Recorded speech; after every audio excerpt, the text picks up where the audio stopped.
Bien, también, muchas gracias. Bueno, el día de hoy es martes de salud. Está con nosotros el doctor David Kersenovich, secretario de Salud, Eduardo Clark, subsecretario de Integración y Desarrollo del Sector Salud, Ramiro López, el subsecretario de Prevención y Promoción de la Salud, Zoe Robledo, director del IMSS, Alejandro Schwartz, director del IMSS Bienestar, y Martí Batres, director general del ISSSTE. Va a iniciar el doctor Kersenovich y después Eduardo sobre, muy breve, el tema de la compra de medicamentos. Ramiro nos va a hablar de los resultados de la Semana Nacional de Vacunación y después Zoe, Alejandro y Martí sobre algunos temas específicos que le importan mucho a los derechohabientes, a toda la población, de mejoras que se están haciendo en los 3 sistemas de salud. Después está el doctor Julio Verdegué, secretario de Agricultura y Desarrollo Rural, para hablarnos un poquito del tema del gusano barrenador, todo lo que ha hecho el Gobierno de México para atender esta plaga, y después, ya verdad, pasaríamos a las preguntas. Bueno, ahora puros hombres en la… Nos faltó la paridad hoy en la conferencia. Bueno, adelante. Gracias. Con su permiso, Presidenta, buenos días a todas y todos. Hoy vamos a hablar de un protocolo nacional de atención médica enfocado al diagnóstico temprano de cáncer en niñas, niños y adolescentes. El motivo de hacer esta presentación es que el cáncer infantil es la primera causa de mortalidad en niños de 5 a 14 años de edad. Tenemos una sobrevida aproximadamente 52% y queremos llegar a una sobrevida de 70%. Para hacer esto necesitamos incrementar la capacidad diagnóstica en los médicos de primer contacto, en lo que llamamos atención primaria. Tenemos que enfocar además en áreas rurales, favorecerlo y favorecerlo, como espero mostrarles, también en la población general, y eventualmente tener un registro de cáncer para poderles dar seguimiento y tratamiento adecuado. En esta primera lámina vemos los signos y síntomas de cáncer en niñas, niños y adolescentes, y cada uno de esos me va a permitir mencionarlos. Son motivo de que si se detecta alguno de esos, se requiere una atención temprana para poder entonces avanzar en la sobrevida de las niñas y niños. Si una niña y niño tiene sudoración excesiva y nocturna, si tiene pérdida de peso y tiene cansancio, si tiene una pupila blanca en donde falta el color alrededor de la pupila, si sangra por las encías, si tiene fiebre persistente, si tiene distensión abdominal, si tiene puntos rojos sin explicación en su piel, si por ejemplo choca al caminar o tiene problemas en la marcha, requiere atención primaria, si tiene dolor de cabeza persistente, si nota un aumento repentino de peso, si sangra por la nariz, si tiene palidez, si tiene ganglios, si tiene además aumento de volumen testicular o un testículo duro, si tiene moretones sin explicación, si tiene dolor de huesos o si tiene aparición de manchas en cualquier parte del cuerpo o sufre de fracturas patológicas. Este PRONAM alcanzan a ver que está en colores y cada uno de los colores indican lo que el médico en la atención primaria tiene que hacer una biometría hemática, mandar al oftalmólogo, etcétera, pero con instrucciones claras. La siguiente, por favor. Uno o más signos y síntomas de los que les mencioné que dure más de 15 días en los niños puede ser un dato de sospecha de cáncer. Y si se sospecha, hay que realizar estudios. El cáncer más frecuente es la leucemia. Y aquí les pongo en la diapositiva criterios que de inmediato hacen necesario referirlo a un segundo o tercer nivel. Si tiene una hemoglobina abajo de 10, si tiene plaquetas abajo de 100,000, si tiene leucocitos arriba de 10,000 o tiene muchos linfocitos en la sangre. Si tiene la pupila blanca, si tiene crecimiento de su cráneo o si tiene dolor óseo, todos esos hay que referirlos. Insisto, esto es tanto para los médicos como para la población en general. ¿Por qué? Porque a diferencia del cáncer, la siguiente por favor, en las personas adultas no tenemos una prueba de tamizaje. Por ejemplo, si alguien tiene un cáncer que es en mama, podemos hacer una mamografía, podemos hacer estudios. Si tiene un cáncer cérvico-uterino, también. Pero en los niños no tenemos una prueba de tamizaje para hacer un diagnóstico oportuno, tiene que ser con datos clínicos. Si el cáncer se detecta en fase temprana, es más probable que responda a un tratamiento eficaz. Queremos llegar al 70 o al 80% de sobrevida y de curación en esos niños, y es posible mejorar entonces la calidad de vida de niños y adolescentes y además optimizar los tratamientos que tenemos para cáncer. Mucho de lo que ocurre en la mortalidad no es necesariamente el tratamiento, sino el diagnóstico temprano. Y les pongo en la diapositiva que el cáncer más frecuente es la leucemia en niños, el segundo es el tumor cerebral, el tercero es el tumor testicular y luego otras variedades de tumores. Entonces queremos aumentar la visibilidad de los datos que hacen sospechar el diagnóstico, tanto para la población general, para los médicos generales y mejorar la atención primaria. Muchas gracias.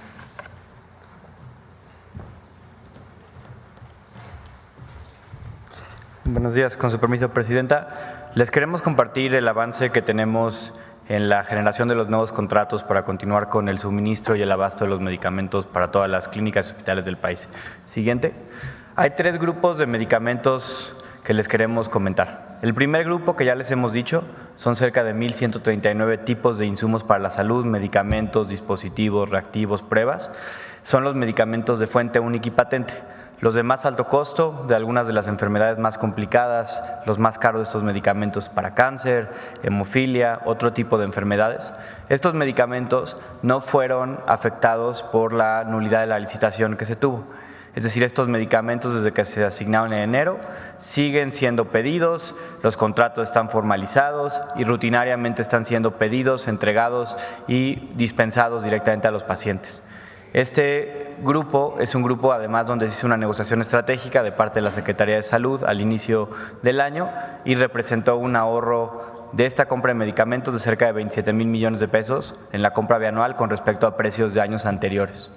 Luego tenemos otro grupo que son 954 tipos de medicamentos que al día de ayer se volvieron a generar nuevos contratos derivados de la nulidad de la licitación. Es decir, son las claves de tipos de medicamentos donde quedó claro que habíamos adjudicado a los mejores proveedores, no solo en términos de costo, como habíamos hablado en varias ocasiones, pero también que en los meses desde que se hizo la licitación habían mostrado estar rutinariamente entregando los insumos que le solicitaba el sector salud. Estas claves fueron asignadas el día de ayer y hoy, a partir de hoy, las instituciones pueden ya formalizar contratos y comenzar a pedir este abasto de medicamentos. Para que vean lo importante también de estas claves, representan cerca de 2,200 millones de piezas de insumos para la salud en este siguiente año 25 y 26. Y si comparamos cuánto costaron este año comparado a los precios a los que se habían adquirido en procesos previos, es un ahorro de cerca de 11,6 millones de pesos en estas claves. Estas claves son las primeras del proceso de nulidad de la licitación que ya se reasignaron y que las instituciones pueden pedir para que les llegue a los pacientes a la brevedad. Y son, en todos los casos, proveedores que ya habían sido adjudicados y que habían demostrado no solo los mejores precios, pero también las mejores entregas en términos de sí estar entregando lo que se les solicitaba. Y tenemos otros 837 insumos para la salud que están hoy ya en un proceso de generación de nuevos contratos vía el proceso que hemos mencionado de subastas inversas. Esto por dos razones. Uno, son medicamentos que se compraron más caro de lo que pudieron haberse comprado, más caro que lo deberían haber sido adjudicados. Y en segundo lugar, medicamentos de proveedores que han demostrado incumplimiento sistemático en estos últimos meses, que por esa razón estamos haciendo esta subasta. Nosotros contemplamos que todas las subastas de estos medicamentos en su totalidad quedarán asignadas antes del 26 de mayo. Pero para poder trabajar en paralelo y asegurar que tengamos abasto pleno en los hospitales y clínicas, en estos medicamentos que se van a estar haciendo por subasta inversa, en 175 de ellos, que incorporan 21 oncológicos, hemos realizado también una compra urgente de parte de las instituciones de salud, el IMSS, el ISSSTE, el IMSS Bienestar, los Institutos Nacionales de Salud, etcétera. En ese caso, hemos comprado 175 claves que se solicitó entrega inmediata, son 85 millones de piezas que pidieron las instituciones, y para que vean la razón por la que hicimos este proceso de nulidad del fallo, en esta compra urgente, vía un proceso de subasta inversa de entrega inmediata, ahorramos cerca de 1,000 millones de pesos, un poco más de 1,000 millones de pesos, comparado a los precios de la licitación. Es decir, sabemos que estas subastas que se van a realizar a final de mes van a incidir en tener mejores condiciones de precio y también, evidentemente, mejores proveedores que cumplan, que entreguen los medicamentos e insumos a los hospitales y que entonces los pacientes puedan acceder a ellos de manera más rápida. Siguiente. Y finalizar, nada más queremos comentarles cómo va la entrega mes con mes de medicamentos. Podemos ver que en enero el sector que involucra al IMSS, al ISSSTE, al IMSS Bienestar, recibió cerca de 51 millones de piezas de medicamentos. Eso subió un poco en febrero a 67 millones y ya a partir de marzo tenemos números mucho más altos y estables. 168 millones de piezas en marzo y 159 millones de piezas en abril, que en abril baja un poco, también asociado a que tuvimos varios días inhábiles, tanto la Semana Santa como el puente de la última semana del mes, que hacen que pues, ciertos días podamos recibir menos medicamentos al tener menos capacidad resolutiva de recepción. Este mes de mayo, los primeros 8 días, que son 4 días hábiles, ya habíamos recibido 38 millones de piezas, que nos coloca en números para seguir estando en esas 160 millones de piezas al mes aproximadamente, que es lo que hemos calculado requiere el sector. Es decir, no solo estamos avanzando en la reposición de los contratos, en la generación de nuevas órdenes de suministro que ya pueden empezar el día de hoy, pero también se ha mantenido la entrega de medicamentos en el sector, inclusive en este proceso de cambio de proveedores. Sería eso el avance que tenemos y todos los días le seguimos dando monitoreo para asegurar que los proveedores sigan entregando y acelerar los procesos para pedir los medicamentos que aún faltan. Muchas gracias.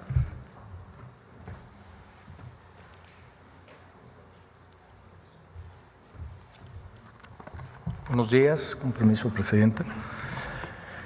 Me da la siguiente, por favor, si son tan amables. La Semana Nacional de Vacunación 2025 concluyó exitosamente con la aplicación de más de 2.6 millones de dosis, superando la meta programada que era de 1.8 millones de vacunas, lo que representa el cumplimiento del 142% de la meta del sector. Las acciones se realizaron en unidades médicas, en escuelas y espacios comunitarios, como ustedes se dieron cuenta. Me da la siguiente, por favor. Esta diapositiva representa el porcentaje de cumplimiento de la meta de vacunación en cada una de las 32 entidades federativas durante la Semana Nacional. El gráfico permite visualizar el nivel de avance alcanzado por estado, quienes superaron, como ven ustedes, el 100% de la meta programada, lo que refleja el esfuerzo conjunto entre el personal de salud y autoridades locales y por supuesto, la comunidad. ¿Es la siguiente? Como les comentamos al inicio de esta jornada, se aplicaron 14 vacunas del programa de vacunación universal que abarca más de 18 enfermedades prevenibles como sarampión, tosferina, poliomielitis, tuberculosis, hepatitis B, difteria, entre otras. ¿Me puedes permitir el video, si eres tan amable, el siguiente?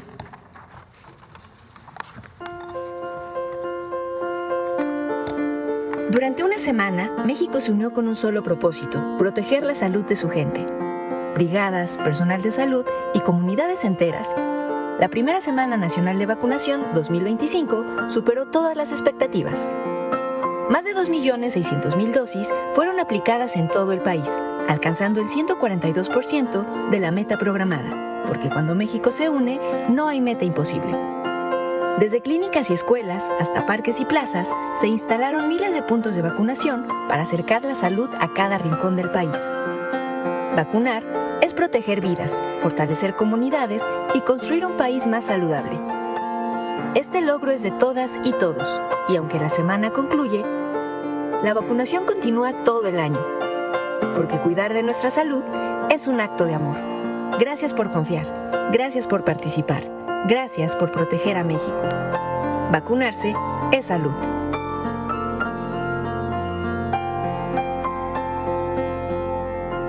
Gobierno de México. Siguiente, por favor.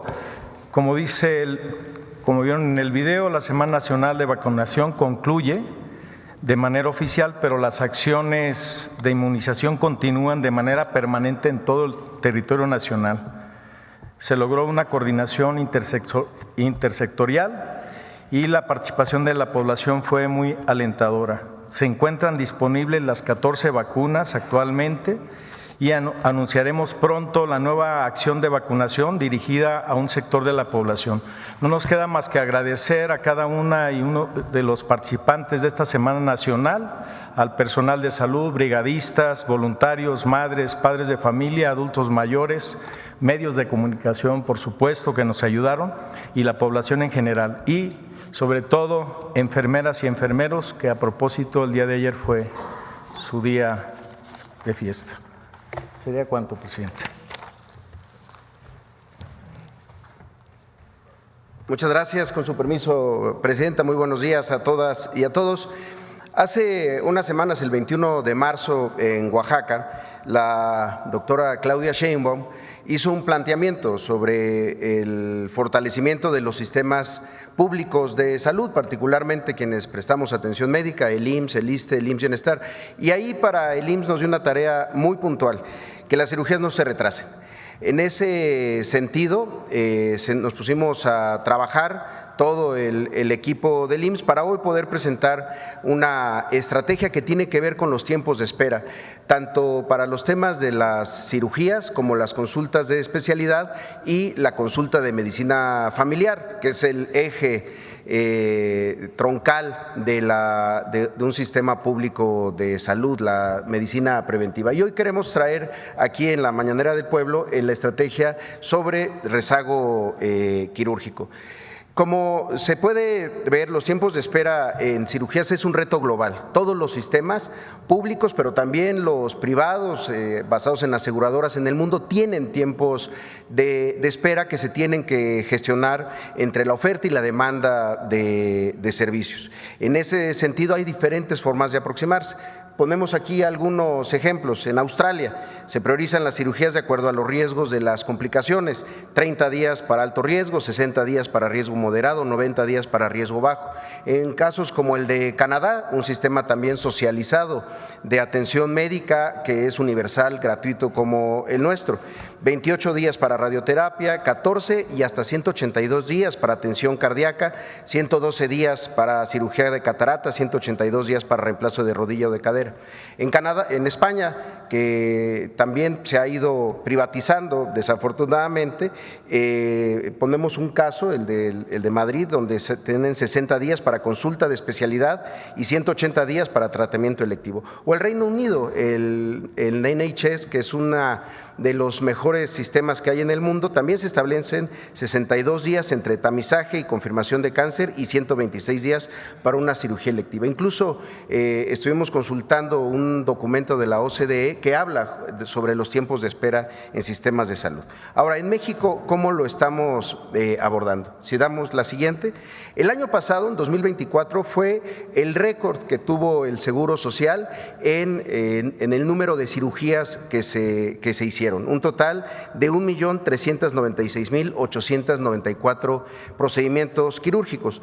De estos, 876,000 fueron cirugías programadas, procedimientos selectivos, como les llamamos, es decir, que vienen de una consulta y que van llevando un proceso ordenado. Las otras, 520,000, son las cirugías de urgencias, las que entran por una sala de urgencias, muchas veces traumatismos, también algunas otras complicaciones, una muy regular, una apendicitis que se tiene que operar de manera inmediata. En ese sentido, si vemos la siguiente, revisamos cómo había sido el tema de cirugías desde el año 2000. Y aquí es muy importante ver esta gráfica, es el número total de cirugías que hizo el IMSS desde el 2000 hasta el 2024, año por año. Como podemos ver, desde 2012 y hasta el 18 se habían empezado a disminuir el número de cirugías. ¿Por qué? Por la privatización. Muchos procedimientos se estaban mandando a la privada como el argumento de la incapacidad de atender a la población. Aquí vemos una caída que es importante aclarar, es una caída que ocurrió en todo el planeta porque COVID-19 trastocó todos los sistemas de atención médica. Recordarán, solamente el IMSS de 34,000 camas, 20,000 camas se dispusieron para la atención de una sola enfermedad, el virus SARS-CoV-2. Sin embargo, después, en los siguientes años, nos fuimos recuperando con jornadas quirúrgicas, con varias estrategias que nos permitieron subir y llegar a este número de casi 1.400.000 cirugías el año pasado. Sin embargo, como podemos ver, la población derechohabiente del IMSS ha tenido un crecimiento, sobre todo en los últimos años, gracias a la política laboral de la Cuarta Transformación, es decir, más trabajadores, más beneficiarios, más población que atender, y en ese sentido es en donde veíamos que el crecimiento de la oportunidad quirúrgica, es decir, la capacidad del IMSS para hacer cirugías versus el crecimiento de su población, pues tenía que acelerarse. ¿Por qué? Porque la población del IMSS crece más rápido que la población de todo el país, crece a una tasa del 10%, mientras que la población del país crece a tasas del 4%. En ese sentido, si vemos la siguiente, tenemos esta es nuestra situación actual, un número de 3.679 cirugías que se realizan todos los días versus una solicitud de 4.030 cirugías todos los días. No significa que las que no se hacen ese mismo día, para ponerlo de esa manera, o el día que se programan, no se van a realizar, simplemente se van acomodando en el tiempo y es lo que nos genera tiempos de espera que tenemos que recortar, que es la instrucción que nos ha dado la presidenta. En ese sentido, la meta es realizar 2.014.000 cirugías en este año, las 1.342 que ya hubieran estado programadas de manera regular, más 671,000 cirugías adicionales a las que ya habíamos calculado hacer en este año. ¿Cómo lo vamos a hacer? Si vemos la siguiente. Primero nos dimos a la tarea de recorrer todos y cada uno de los hospitales con una estrategia que involucró a todo el nivel central del IMSS para la identificación real de las necesidades. Y se visitaron los hospitales en los momentos más críticos, en la noche, en donde los turnos van cambiando, en donde hay más necesidad, sobre todo porque la cirugía de urgencias muchas veces desprograma o digamos que trastoca toda la programación de cirugías, porque a veces el quirófano que iba a utilizar por una cirugía se tiene que tener para una urgencia, y lo que tenemos es que distribuir mucho mejor esto. Nos dimos a la tarea de esto para identificar estas necesidades y establecer esta estrategia. La siguiente. ¿Qué es lo que vamos a hacer? Por un lado, identificamos que había un proceso, el de la contratación de las enfermeras y enfermeros quirúrgicos, es decir, las enfermeras y enfermeros que están al interior de los quirófanos asistiendo a las médicas y a los médicos, que tenemos que contratar con mucho más rapidez, un tema que estamos trabajando ya con nuestro sindicato. También la programación de cirugías los 7 días de la semana. Hay muchos quirófanos que se pueden aprovechar no solamente para las cirugías de urgencia, sino también cirugías electivas los fines de semana.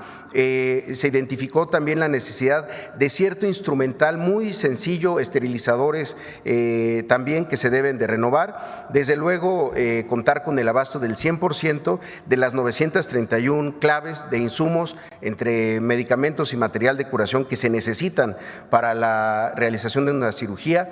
La ropa quirúrgica, que afortunadamente en los últimos años hicimos una inversión muy grande en lavadoras y secadoras. El IMSS no contrata servicios de lavado de ropa, la mayoría se trabaja y se hace en las propias instalaciones con nuestro propio personal. El tema de la priorización de cirugías urgentes con criterios médicos, cirugías que muchas veces generan incapacidades prolongadas muy largas, simplificación de trámites y procesos, agilización del proceso de referencia entre hospitales, sobre todo del segundo nivel al tercer nivel de atención, compra y mantenimiento de equipo para estudios preoperatorios y un registro único de necesidades para resolver la necesidad del quirófano de una manera mucho más rápida y oportuna. Y un punto adicional, la comunicación con los pacientes, es decir, llamadas previas a la operación, fortalecer los tours quirúrgicos, que es esta visita que hace el paciente para conocer todo el proceso que va a llevar a cabo durante una cirugía, y después de la cirugía también seguimientos vía telefónica. Al final, esta es la meta a la que queremos llegar. Al momento ya llevamos casi 500,000 cirugías y creemos que este mes lograremos un punto de inflexión para que con todas estas estrategias pues logremos la meta de 2 millones de cirugías al final de este año. Muchas gracias, Presidenta. Esteban.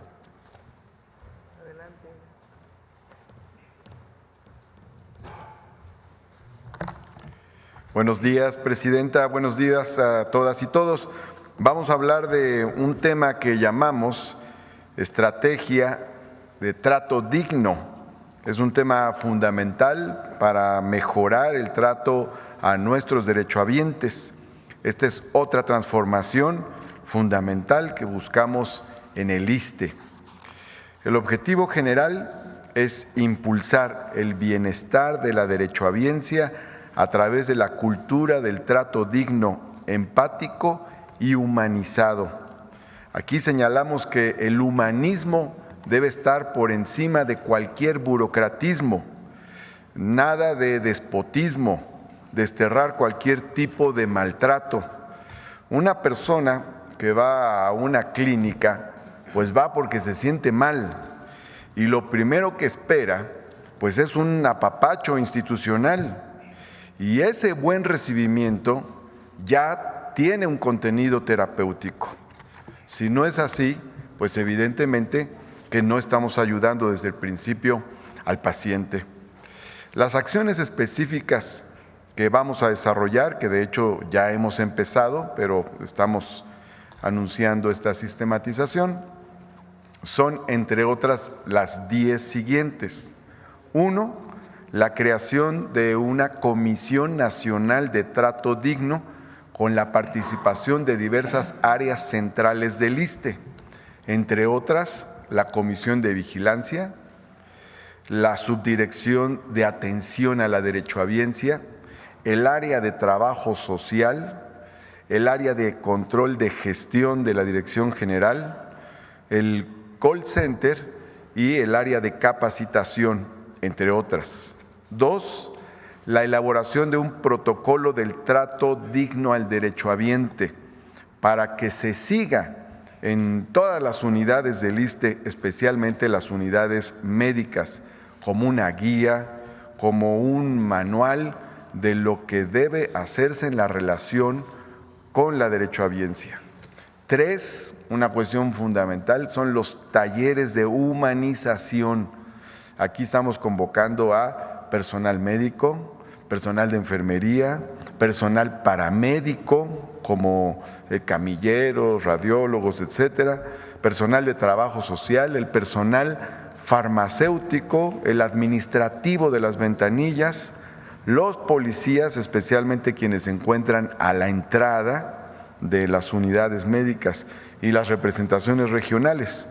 La idea es imbuir de una nueva mística a nuestro personal y transformar patrones de conducta negativos.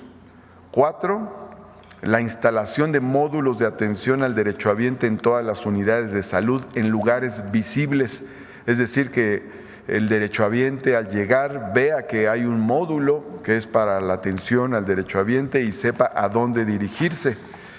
5, disposición de personal que reciba en la entrada a los derechohabientes con su chaleco que diga trato digno, atención a la derechohabiencia. Esto sería muy importante porque sería el primer contacto de quien llega a una unidad médica. 6, la integración de un subequipo de respuesta rápida a quejas y peticiones con el objetivo de saltar barreras burocráticas para que haya una atención inmediata, también a quejas planteadas en las redes sociales, y no estar mandando a la gente a una ventanilla y luego a otra interminablemente. 7, la disminución de filas en las clínicas de primer nivel. Ahí se acumulan filas donde se forma la gente que va con objetivos diferentes. Entonces, la idea es separar la fila que va a solicitar consulta de las que van por receta recurrente y de otras que requerirían una atención sencilla e inmediata como medición de glucosa, peso o presión arterial. Luego, 8, la supervisión constante en las áreas de urgencia, donde se acumula mucha tensión, porque como sabemos se entremezclan las llamadas urgencias reales con las urgencias sentidas. 9, la evaluación periódica de la percepción de la derechohabiencia a través de un tablero con indicadores de satisfacción para medir los avances. Y 10, siempre está la pregunta, bueno, ¿a dónde puedo llamar para quejarme si no encuentro este tipo de contactos en mi unidad médica? Tenemos un número, es el 55-4000, es un número sencillo que será ampliamente difundido, y el personal que atiende ahí en este call center está siendo capacitado también para esta nueva cultura del trato digno, que tiene mucho que ver con el humanismo mexicano. Muchas gracias. Buen día, presidenta.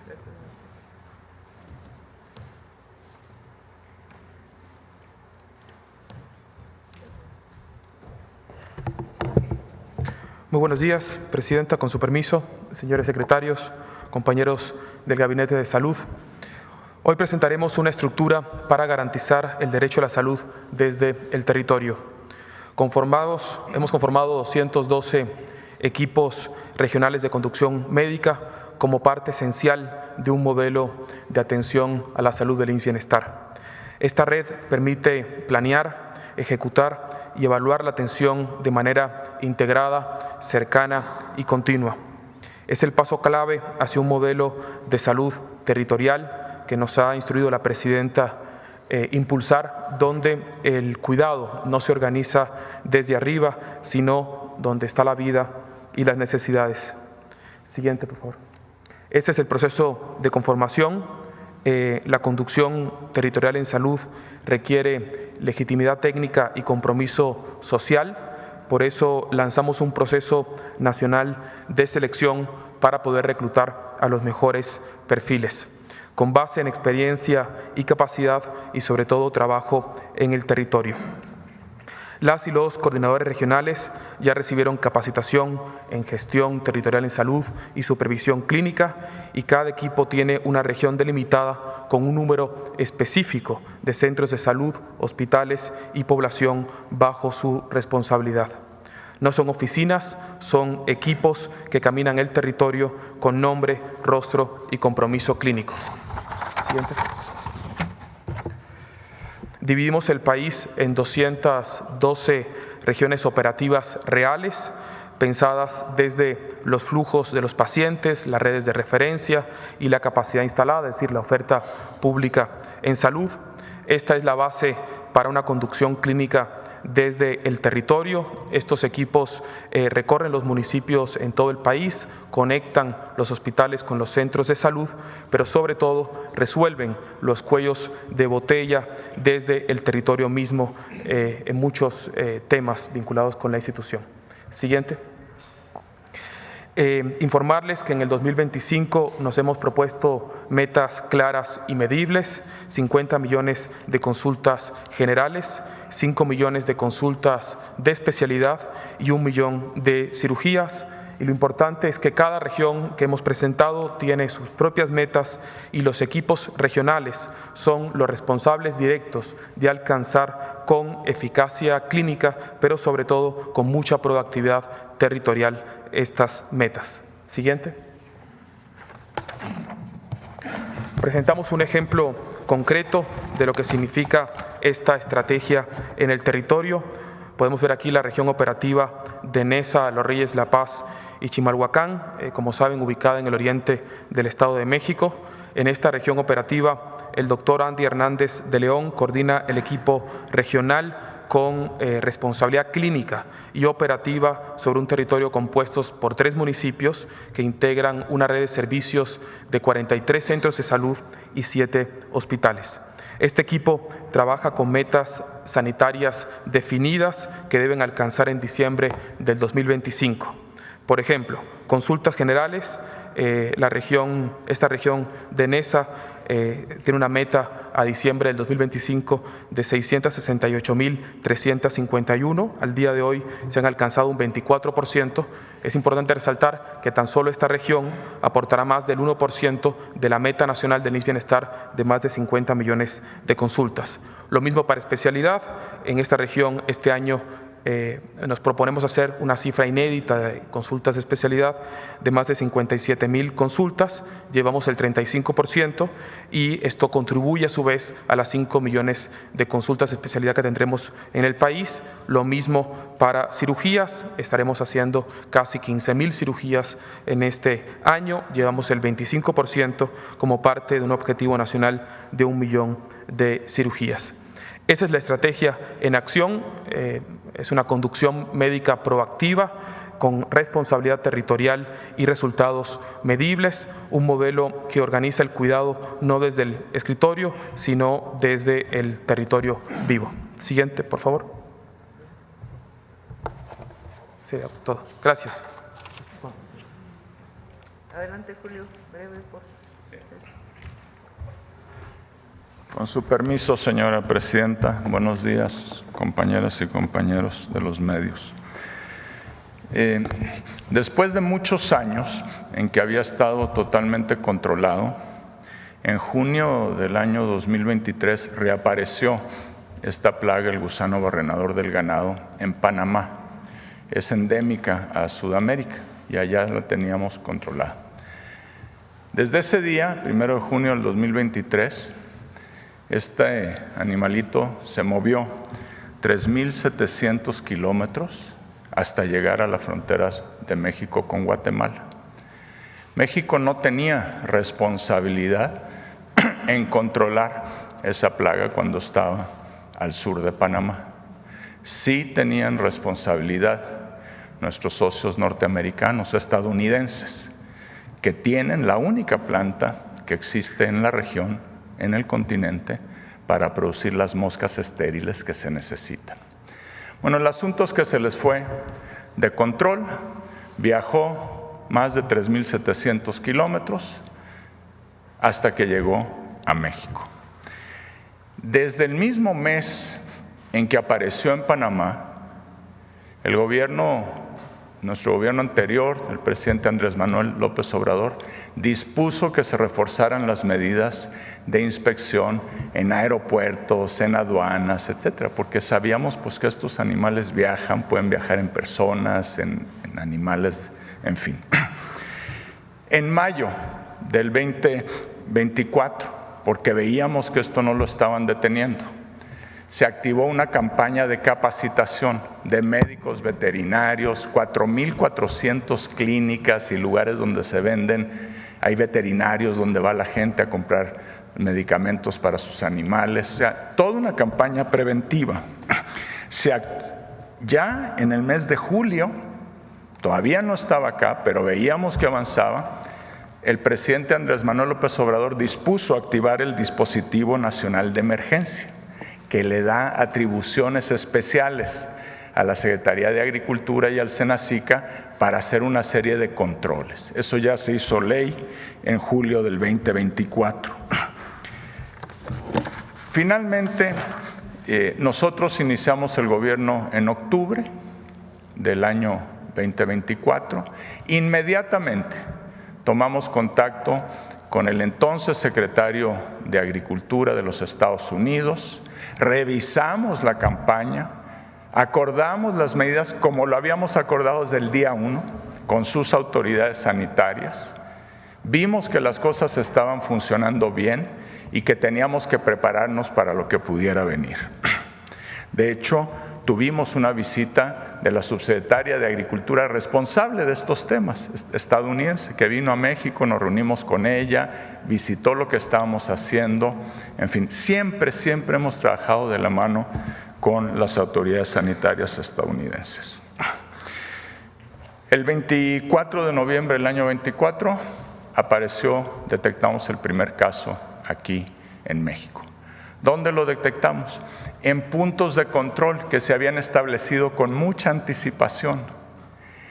Todos los animales, el 100% de los animales que transitan del sur de México hacia el centro o hacia el norte, el 100% uno por uno se revisan, se inspeccionan, se tratan preventivamente con medicamentos que están aprobados internacionalmente para que el movimiento de ganado sea totalmente seguro. Eso es muy importante. Claro, las moscas además vuelan, no solo van en los animales y por eso, claro que ha ido avanzando. Iniciamos en el mismo mes de noviembre del 24 la dispersión aérea de estas moscas estériles. No quiero entrar en detalles, tomaría mucho tiempo, pero las moscas estériles son una especie de extinguidor que se usa para apagar este fuego. Interrumpen el ciclo reproductivo de la mosca. Desde noviembre del año pasado empezamos la dispersión, con pocas moscas. ¿Por qué? Porque los Estados Unidos son los únicos que tienen la fábrica de producción de moscas en Panamá y dispersamos todas las moscas que ellos nos facilitaron. Desde entonces hemos mantenido el control de la movilización del ganado, la vigilancia epidemiológica. Quiere decir esto que en zonas donde creemos que hay un riesgo o donde ya sabemos que hay el gusano barrenador, inspectores nuestros y de las asociaciones de ganaderos visitamos los ranchos, inspeccionamos el ganado para tratar de identificar casos. Cuando alguien reporta un caso o lo identificamos nosotros, 20 kilómetros a la redonda se aísla y se visitan todos los ranchos, 20 kilómetros a la redonda, para inspeccionar el ganado y ver que no haya otros casos. Cuando son más al norte, el aislamiento es 40 kilómetros. Eso cuesta decenas de millones de pesos que ha invertido el gobierno federal. Hemos hecho una campaña enorme de capacitación y educación sanitaria. Prácticamente todos los ganaderos de México han sido capacitados, informados. Los médicos veterinarios han sido capacitados e informados. Y como les digo, hemos dispersado moscas estériles, empezaron a aumentar los números de moscas estériles que llegaban a México. Ahorita ya están llegando 100 millones de moscas semanales que se dispersan en las zonas que de común acuerdo con APHIS, la Autoridad Sanitaria Norteamericana, priorizamos por ser de mayor riesgo. Vamos a llegar ya en estos días a 1,000 millones de moscas dispersadas y vamos a mantener ese ritmo. ¿Qué más podemos hacer? Yo me reuní con la secretaria Brooke Rollins de Agricultura de los Estados Unidos el 6 de mayo en su oficina. Revisamos las medidas, ellos nos habían hecho saber algunas cosas que querían que mejoráramos, todas ellas, el 100% de las solicitudes se atendieron en horas o máximo en días, porque es de nuestro interés que la campaña funcione bien, no solo por las exportaciones, sino por la salud de los animales de nuestros ganaderos. ¿Qué vamos a hacer?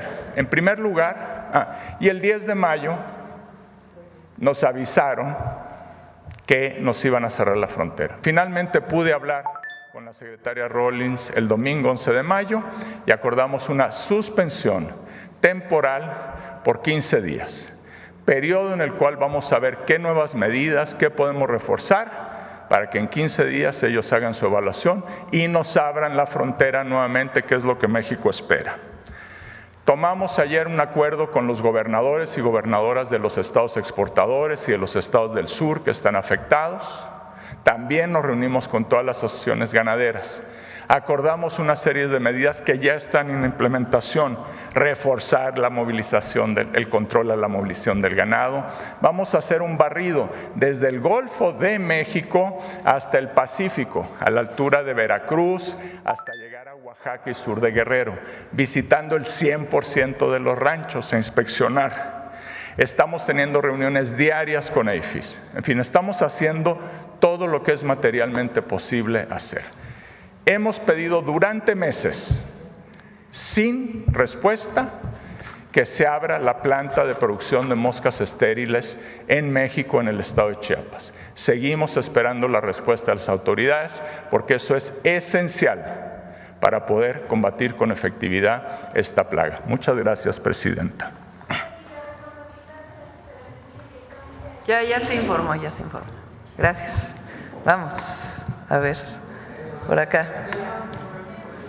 Sí, es aquí enfrente primero, ya saben cuál es la regla. Gracias, presidenta. Buenos días, Joana Flores, del Grupo ASIR. Sobre este tema, nada más, mencionaba que están esperando esta apertura de la planta en Chiapas. ¿De quién depende esta responsabilidad? Y con esta reunión que han tenido con el sector ganadero, no sé si ya tengan un cálculo, si va a haber una afectación por este cierre de 15 días. Sí, Julio. Sí, gracias. Pues ellos son los que tienen las moscas estériles, entonces necesitamos la colaboración técnica de los Estados Unidos. No la podemos abrir nosotros solamente. Y además esa mosca pues les va a ayudar a ellos, entonces es justo que colaboran a la inversión que se requiere. Claro que, pues sí, todos estos días que estamos sin exportar, por supuesto hay un efecto, ¿no es cierto?, sobre los ganaderos. Ellos no pierden su ganado, eventualmente lo van a poder exportar, pero por supuesto les causa un perjuicio económico. Estamos claros que eso es así, por eso estamos insistiendo que en 15 días se evalúa y se reabra la exportación, porque México está haciendo el 100% de lo que hemos acordado con Estados Unidos. Pero la afectación económica, ¿o qué hacen estos 15 días con el ganado? La exportación de ganado se reanuda en 15 días. Entonces digamos que lo que pudieron haber no obtenido por la exportación en 15 días, pues lo obtendrán después, ese es el objetivo. Ok. Y presidenta, sobre el tema de los medicamentos, ya nos presentaba el subsecretario los avances de los que han llegado. ¿Cuánto de esta compra consolidada de 4.900 millones de piezas para 2 años, de qué porcentaje podríamos estar hablando que ya hay actualmente surtido? Ayer hablábamos, el IMSS me reportó ayer que tienen 94.3% de abasto. Por ejemplo, el ISSSTE 90% y el IMSS Bienestar como 87%.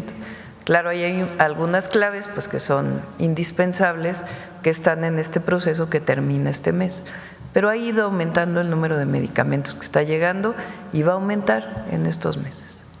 Y también sobre preguntarle… Y además pues se va a ahorrar recurso y no vamos afortunadamente hubo una acción preventiva que evitara que hubiera una compra a sobreprecio. Y también preguntarle, en la administración pasada se echó a andar esta megafarmacia que sigue operando.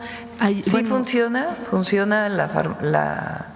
digamos, el centro de almacenamiento de Huehuetoca, que además pues tiene esta característica de poder enviar cuando se requiere un medicamento, y estamos utilizando también almacenes regionales, que actualmente estamos trabajando con los estados que son parte del IMSS Bienestar, para que esos almacenes regionales ya pasen al IMSS Bienestar y no se queden en los estados.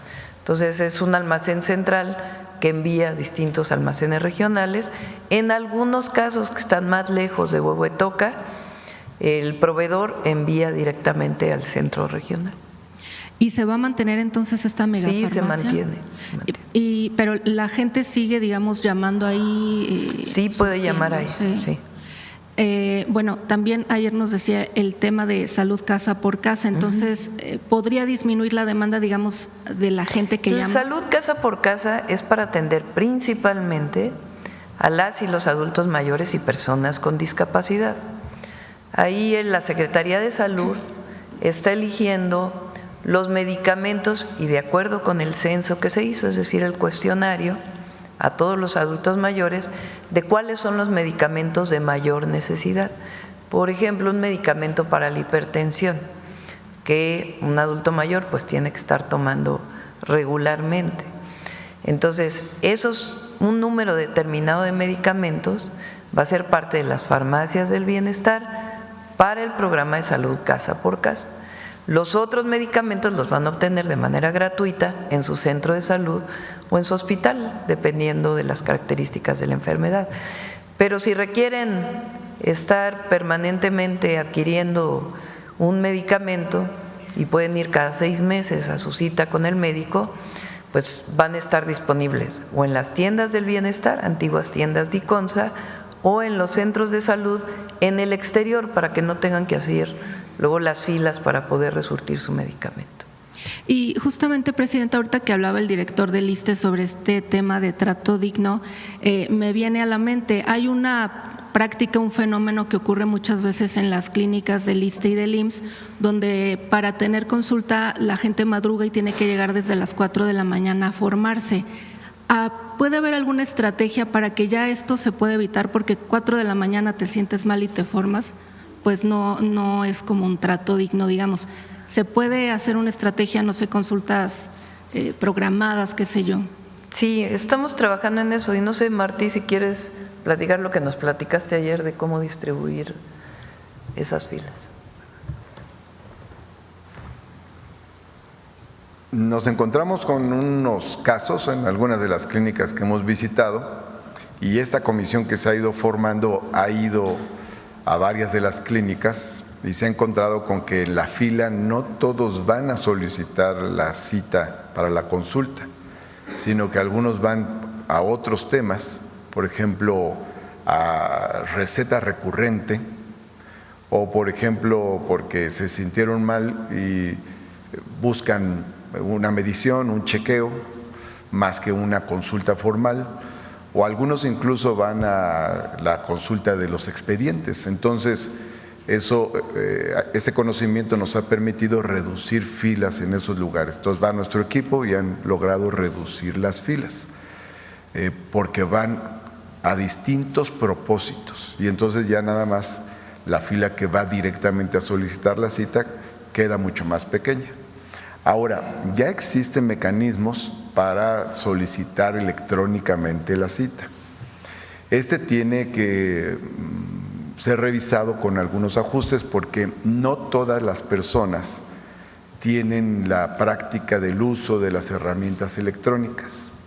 En el caso de la derechohabiencia del ISSSTE, además, una porción muy grande, proporcionalmente mayor que la población abierta, es adulta mayor.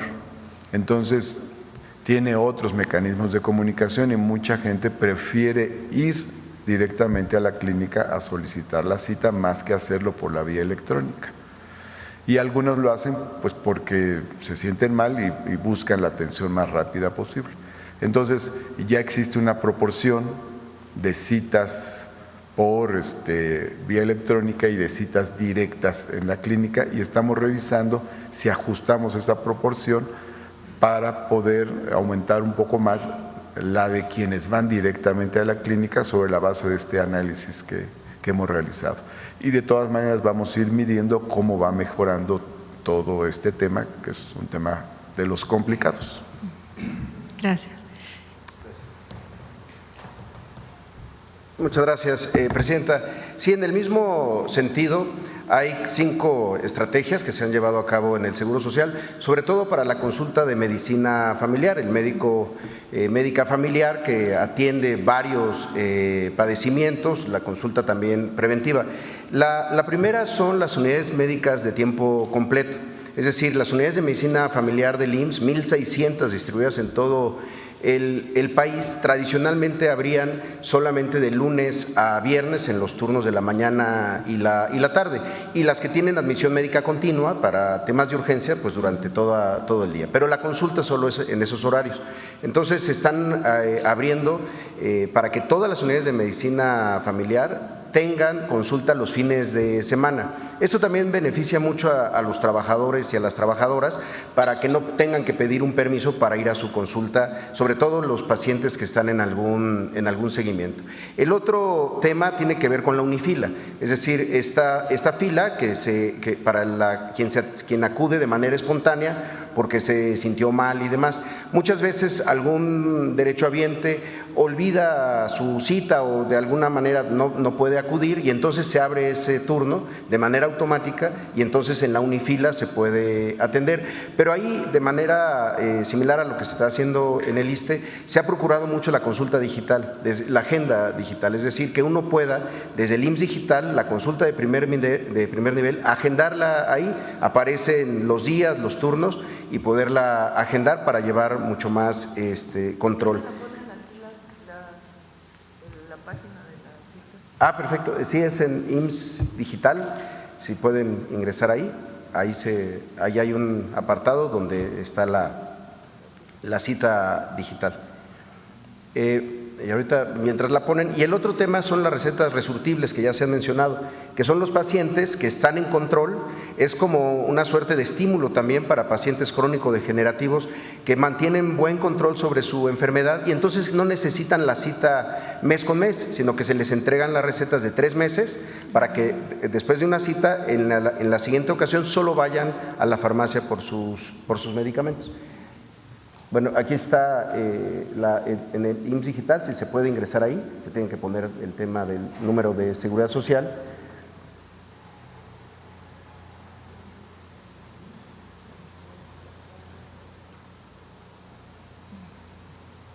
Bueno, se tienen que ingresar todos esos datos, el correo electrónico, el número de seguridad social, y a partir de eso se registra y se puede hacer la cita directamente. Y un tema adicional que para nosotros es muy importante: en el IMSS tenemos una consulta de enfermera, de especialista en medicina familiar, que es la consulta preventiva, es la consulta del paciente sano, no necesariamente cuando uno se siente mal, sobre todo para el tema de los niños y las niñas. Es una suerte de chequeo general que se puede también agendar desde el IMSS Digital para justamente pues poder prever enfermedades. La enfermera, el enfermero de medicina familiar ya refiere, si es necesario, a el consultorio de medicina familiar. Y sí son de los temas que estamos implementando y fortaleciendo justamente para evitar tiempos de espera en la consulta de primer nivel. Muchas gracias. Y, Presidenta, en otro tema, la Universidad de Guadalajara alertó que ha habido, tienen ellos cálculos, estudios, no sé, un incremento en las desapariciones de jóvenes entre 15 y 19 años y lo atribuyen a estas desapariciones forzadas por reclutamiento, etcétera. ¿Ustedes han tenido ya un análisis de esto, un acercamiento con esta universidad? Vi el comunicado, viene la información de la propia Fiscalía del Estado de Jalisco. El día de hoy, justamente en gabinete, le pedí al secretario de Seguridad que se pusiera en contacto con el fiscal y con la comisión de la Universidad de Jalisco, Universidad de Guadalajara, es Universidad de Guadalajara, para la UDG, para poder saber de dónde vienen los datos, qué información tienen y cómo poder, primero saber si en efecto hubo un aumento en el número de personas desaparecidas, ver de dónde vienen esos datos y segundo, pues trabajar conjuntamente con esta comisión para poder pues prevenir en caso de que siga este proceso de pues de reclutamiento de jóvenes, sea de manera voluntaria o no voluntaria, no importa, para poder pues desarrollar todos los esquemas necesarios para atender a los jóvenes de Jalisco. Y en otro tema, Presidenta, también el día de ayer Los Ángeles Azules hacían una denuncia en sus redes sobre este robo en la carretera México-Puebla. Sí, también le pedí al general Cortés que se pusiera en contacto pues con algún representante o con alguno de los miembros de Los Ángeles Azules para saber exactamente. Ellos tuvieron este robo hace unos días y hasta después presentaron la denuncia. Entonces, para poder saber dónde fue, cómo fue, cuál fue el modus operandi y hacer todas las acciones preventivas y también pues de seguimiento de este caso para poder llegar a los responsables. Ellos en su comunicado, bueno, hacían finalmente un llamado a autoridades, decían federales, estatales, etcétera. Y lo vamos a hacer. Va a llamar la Guardia Nacional, que es quien está encargada de la vigilancia en carreteras, para saber cómo fue este asalto, más allá de la denuncia que hayan puesto en la Fiscalía correspondiente y hacer todas las acciones preventivas en esta parte de la carretera. Se ha avanzado mucho, pero todavía hay robo en carreteras, entonces pues saber cómo fue, alertar para las acciones de vigilancia y también pues para que desde la Secretaría de Seguridad y la propia Guardia se pueda pues colaborar con la Fiscalía donde se presentó este caso y detener a los responsables. Muchas gracias, buenos días. Muy bien, vamos por acá a ver.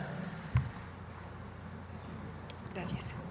Buenos días, Presidenta. Nayeli Roldán, de Animal Político.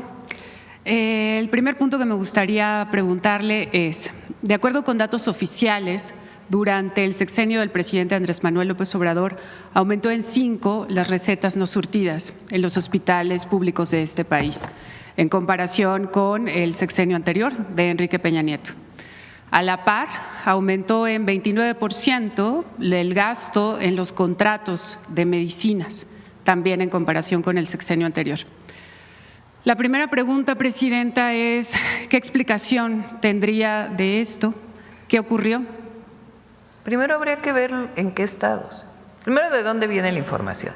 Segundo, recuerden que antes había Seguro Popular y había una descentralización de la atención a la salud. Y me parece, no sé de dónde venga la información. Le comento. Fueron solicitudes de información a todas las instituciones de salud, IMSS, ISSSTE, Pemex, etcétera. Por eso, a ver, la pregunta es, ¿también consultaste a todos los estados de la República? Fueron solicitudes de información es que ahí está la diferencia, a nivel nacional. 15 porque millones cuando el periodo de Peña Nieto, los servicios de salud estaban descentralizados. Hoy hay 22 estados y la Ciudad de México que son parte del IMSS Bienestar. Y ahí ha habido un ahorro muy importante en la compra de medicamentos. Recuerden pues todos los casos de corrupción que se documentaron por muchos de ustedes relacionados con la compra de medicamentos en los estados. ¿Y los contratos son los registros en Compranet a nivel federal? También la comparación es exactamente sí, porque ahora se compra más. O sea, no se pueden comparar peras con manzanas. En el gobierno del presidente López Obrador se consolidó la compra de todas las instituciones, incluidos estados de la República. Entonces no puedes comparar el medicamento que se compraba, por ejemplo, fui jefa de gobierno. Entonces, nosotros entramos al entonces INSABI, a la compra consolidada de medicamentos. Entonces, claro, la federación pues tiene una compra mayor porque ya tiene la parte de la compra de la Ciudad de México que antes se hacía de manera descentralizada. Entonces, lo que sugiero es que se revise la compra de medicamentos en todos los estados de la República y entonces sí se compare peras con peras, manzanas con manzanas, palitos con palitos, bolitas con bolitas. Se comparó a nivel federal, pero tiene que ver también en el sexenio anterior, efectivamente en el de Peña Nieto más bien, sí los gastos tenían que ver en los estados, digamos, de Seguro Popular, también con una bolsa en específico del Seguro Popular. Sí, esa no se comparó. No era centralizada la compra. Entonces, tiene que ver la compra de los medicamentos en cada estado. Ok. La siguiente pregunta, Presidenta, es, en Animal Político la semana pasada publicamos que a raíz del cambio en el modelo de compras del expresidente López Obrador, surgió un fenómeno que es, personas crearon empresas y al poco tiempo comenzaron a recibir contratos por adjudicación directa para vender medicamentos y comprobamos que los vendieron más caros. Tenemos el caso de al menos 19 empresas que recibieron 1.500 millones de pesos en contratos solamente en 2022. Usted en este espacio, su equipo de salud ha documentado o ha expuesto justamente pues problemas o irregularidades por sobreprecio, justo por eso cancelaron la compra consolidada de este año. La pregunta sería si identificaron este mecanismo, digamos, o estas irregularidades de ventas a sobreprecio durante el sexenio anterior y, si es así, ¿qué denuncias tienen? ¿A quién denunciaron más bien? Sí, a ver, las auditorías, ¿cómo funciona el gobierno? Porque vale la pena que todos los que nos escuchan conozcan cómo se hacen las auditorías. Hay dos instituciones que lo pueden hacer para los recursos federales. La primera es la propia entonces Secretaría de la Función Pública, hoy Secretaría Anticorrupción y de Buen Gobierno, que tiene sus órganos internos de control en cada institución. La segunda es la Auditoría Superior de la Federación, que no representa al gobierno, sino que es una institución de la Cámara de Diputados que decide qué se audita y se audita. Cuando entra el gobierno, pues hace una revisión de lo que le fue entregado del 2024. Si hay alguna irregularidad, pues tiene que venir en las propias auditorías de la Auditoría Superior de la Federación. ¿Y sí las ha habido, presidente? Pues sí, pero no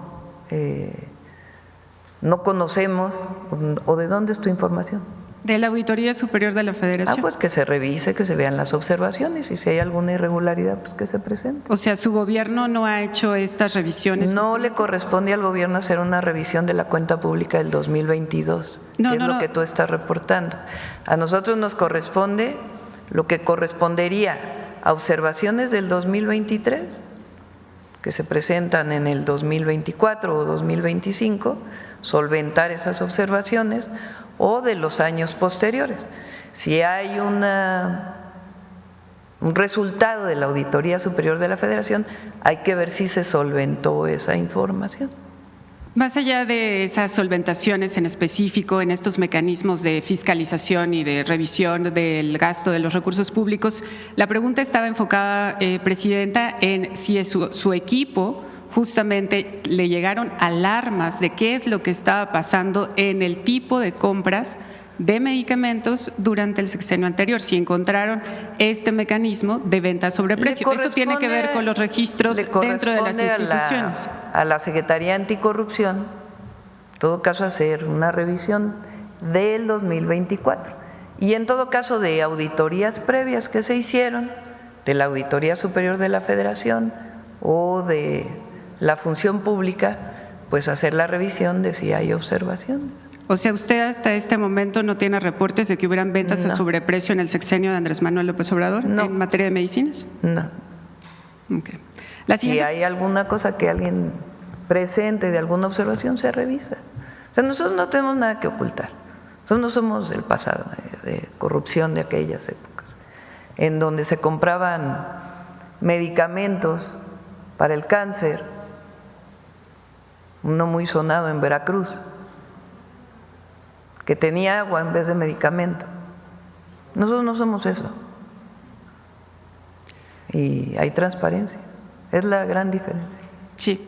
Bueno, todo esto hay que aclarar, sobre todo para quienes nos ven, que es documentación oficial obtenida por fuentes públicas. Sí, y también lo oficial de responder a las observaciones también se hace. Presidenta, durante la entrega, digamos, de reportajes de la semana pasada en Animal Político, publicamos un caso muy concreto, que es el IMSS entregó 1.134 millones de pesos a 2 empresas que vendieron hasta 800% de sobreprecio. Le pongo un par de ejemplos muy sencillos de, por ejemplo, la aspirina, que una de estas 2 empresas, Cetomedical, vendió en 40 pesos cada caja, cuando el precio en compras consolidadas y otros proveedores fue entre 7 y 11 pesos. Solamente por este contrato, el IMSS pagó 1 millón de pesos más, digamos, por esta diferencia en el precio. La sitagliptina, que es para diabetes, fue vendida en más de 2,000 pesos cada caja, cuando el precio era de 120, más o menos. Estas empresas son los dueños de las empresas son socios de Fernando Bilbao, el yerno de Rocío Nale, la actual gobernadora de Veracruz. La pregunta que le haría, Presidenta, es ¿qué explicación le encontraría usted a que justamente estas 2 empresas, a partir de que entran los socios de Fernando Bilbao, tienen adjudicaciones directas que suman más de 700 contratos, aún cuando vendieron a sobreprecio? A mí aquí está Zoe, que viene muy preparado para poder contestar esta pregunta. Pero primero… Sí, muchas gracias, Nayeli. Un gusto volverla a ver. Primero, nosotros estamos con un compromiso con la transparencia y desde luego con el rigor periodístico. Por eso, a pesar de que el reportaje no lo menciona, usted sabe que tuvimos 2 videoconferencias. No, sí lo mencionamos. Déjeme terminar. Perdón. Tuvimos 2 videoconferencias. Se puso a disposición, a petición del director de Animal Político, a personal del IMSS de primer nivel, al director de administración, a la unidad de administración, la unidad de adquisiciones, al director de operación y evaluación. Y en ellas se hicieron varias explicaciones. Porque además de esto, desde el 2022 ya nos habían buscado y ya se había hecho una primera explicación. Primero, respecto al tema de la sitagliptina, así poniéndola como el ejemplo que acaba de dar. Uno de los elementos que el reportaje desafortunadamente no impacta o no establece es que los análisis de los años 2020, 21 y desde luego 22 tuvieron una distorsión en los precios porque hubo una pandemia que distorsionó absolutamente todo. Sin embargo, eso es lo que de repente no es necesariamente comparable, pero se establece como si no hubiera ocurrido estas afectaciones, incluso en las cadenas de distribución o en la provisión de algunos medicamentos, que a los consolidadores, porque el IMSS se sumó a todos los procesos de consolidación y solamente llegó a comprar aquello que no se logró consolidar en el momento en el que se liberaba. En el caso específico de la sitagliptina, que es uno de los primeros ejemplos que se da, sí. Compara a una delegación, la delegación del IMSS en Morelos, con una serie de compras que se hicieron después. Sin embargo, compara una compra de marzo del 22, después de la desconsolidación, y con una bianual del 2023. Obviamente, los procesos de consolidación, mientras tengan mejor planeación, incorporen a más instituciones y además se hagan por más años, el precio necesariamente baja. Pero además observamos un elemento adicional. En la comparación que hace de 330 pesos en farmacia comercial, usa el precio de la caja de 14 piezas, cuando el resto de las comparaciones son de la caja de 28 piezas. Son productos distintos porque tienen, digamos, un número diferente de medicamentos. Además de eso, hay un alegato en el reportaje, que por cierto, en la primera entrega hablan de 7,000 millones, no corrigen, pero en la tercera entrega hablan de los 1,000 que acaba de mencionar, porque se les hizo ver que había una serie de errores en el registro de Compranet. Pero también hablan de un incumplimiento o de que se compraron medicamentos que nunca se distribuyeron. Como lo hicimos en las reuniones, se explicó y se puede volver a explicar, los contratos son de máximos y mínimos y las instituciones no están obligadas a pagar absolutamente nada hasta el día que se entrega, ni se tiene que entregar todo. En ese sentido, cuando existe un incumplimiento, y así ocurrió, no solamente no se paga, sino que se penaliza. Eso tampoco está en el reportaje. Nosotros estamos a favor de la transparencia, de la apertura, pero también del rigor periodístico, sobre todo cuando se hubo mucha disposición a intentar explicar estos procesos que pues, tampoco son tan fáciles a veces. Claro.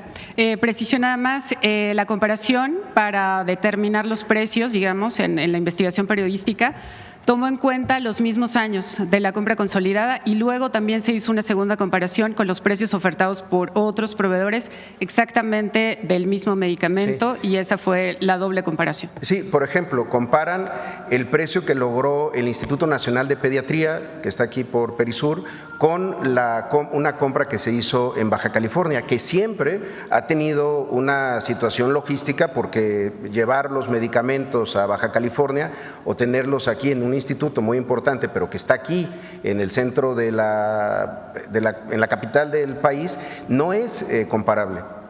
Pero sí creemos que es importante mencionar que mucho de esta información sí se les proporcionó y se explicó y se dedicó tiempo de funcionarios, pues la verdad que de muy alto nivel para explicar esto, y desafortunadamente nada de eso, salvo el cuestionario que nos mandaron, se reporta en su reportaje. No, y de hecho la cifra diferente, digamos, de los 7,000, ese es otro punto, que son… en Compranet se registraron contratos por más de 7,500 millones de pesos a este proveedor. En las conversaciones, efectivamente, y así lo explicamos en la nota, dijeron que hubo un error por casi 5,000 millones de pesos de registro. Es decir, se había puesto que este proveedor había recibido esa cantidad de contratos, pero argumentaron que fue un error de registro y justamente por eso es que en nuestra primera entrega dijimos que solamente habían recibido 1,134 millones de pesos, mientras que en la tercera entrega hacemos constancia de esta explicación, digamos, del error en el registro que ustedes nos dijeron. Pero vaya, fue un error de registro que se reportó desde su momento. Eso nunca significó que se hayan pagado medicamentos ni que se hayan concretado contratos. Fue un error en un momento en Compranet, que también efectivamente tuvo situaciones, sobre todo en 2023 y 24. Sin embargo, se aclaró que lo que decía de una adquisición de 7,000 millones de pesos pues no era correcta. Sin embargo, pues así sigue estando en su nota, sí. En su cabeza. No. La tercera cabeza dice que el IMSS argumenta que fue un error. Y así se puede consultar en animalpolitico.com para quienes… Bueno, muchas gracias. Presidenta, una vez después de que ya hablamos del tema del sobreprecio, lo que quisiera preguntarle a usted es ¿qué explicación tendría de que esta empresa, cuyos dueños son socios de Fernando Bilbao, tuvieran estos contratos? La información sobre esto y se revisa. No hay problema en revisarlo. ¿Qué opinión le merece que en este caso… No tengo información, o sea, no sé si en efecto es socio esta persona o no. Sí, entonces… Aldo Díaz Pérez, que también fue exfuncionario de Segalmex, es socio de Fernando… No tengo información en particular checada, pues leí la nota, claro, pero no estamos checando la información de la nota y si hay algo que revisar, se revisa. ¿A quién le encargaría la revisión o qué haría pues con esta información? A la Secretaría Anticorrupción. ¿Y cuándo tendríamos una respuesta de esto? Con gusto nos ponemos en contacto, si es que hay alguna irregularidad.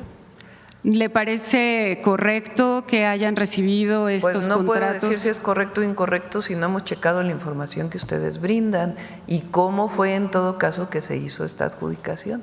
Hasta no tener toda la información, pues evidentemente no puedo dar mi opinión. Bueno, entonces, ¿y a quién tiene que encargársele? Pues a la Secretaría Anticorrupción. Ok, sobre todo para quienes nos ven, le comento lo que encontramos a partir de revisiones en el Registro Público de Comercio. Aldo Díaz Pérez es un empresario, exfuncionario de Segalmex, que tiene distintas empresas. Una de ellas, su esposa María Teresa Carabeo, es accionista de Eto Medical, la que ganó estos contratos. Y justo en 2020, cuando la señora María Teresa Muñoz entra como accionista, es cuando comienzan a recibir los contratos esta empresa. Aldo Díaz Pérez, su esposo, tiene otras 2 empresas que junto con Fernando Bilbao recibieron 100 millones de pesos de depósitos de otras empresas que obtuvieron más bien permisos para comercializar hidrocarburos, justamente cuando Rocío Nale fue secretaria de Energía. Mira, todos pueden leer tu nota de Animal Político. Animal Político. Entonces, para quien tenga interés, pues que lea la nota en Animal Político. Y nosotros pues hacemos la revisión de si en efecto lo que estás comentando fue así o no fue así, y a partir de ahí pues que la Secretaría Anticorrupción vea. Pero esta idea de que ahora